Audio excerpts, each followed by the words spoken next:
Are you looking for books to add to your 2023 reading list? I've got some recommendations that are worth checking out. These are 5 books that I've read over the past few years. They were all read on the Kindle. I find the Kindle app and Kindle books quite convenient, even though I personally do like to hold a physical book in my hand.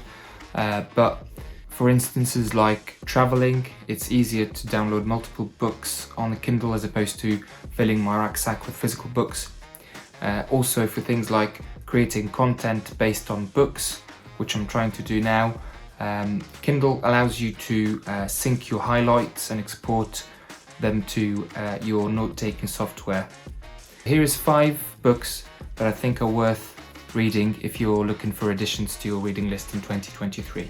One is Extreme Ownership by Jocko, Willink and Leif Babin, published in 2017.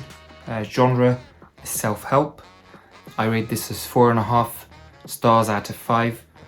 In one sentence, these are life and leadership lessons from Navy SEALs based on true combat stories from Iraq.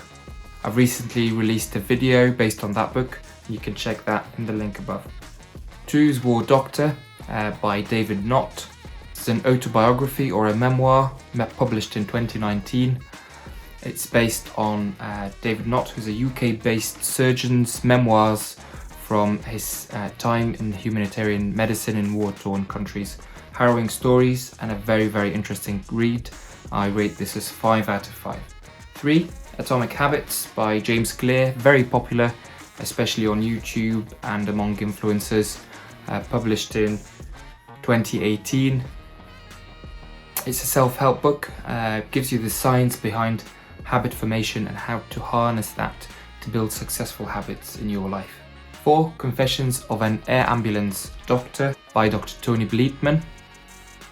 So it's published in 2013. It's a memoir by a UK-based emergency medicine doctor who also works for the air ambulance service. Recounts amusing as well as entertaining stories from his time in the air ambulance. I rate this as 5 out of 5. Finally, number 5, Humankind. I've recently finished this book at the end of 2022. It's written by Bleetman, published in 2020, and genre would be history or non-fiction. This is a very interesting book. This book challenges the widely held belief that humans are inherently evil and reveals through historical accounts what you could hope for in your fellow humans. I rate this as 4 out of 5, and I certainly found it a very interesting read. I hope you've enjoyed this list. I'll certainly be adding more on the channel, and I've also put this list in a blog on my website, which I will link to below. I'll see you in the next one.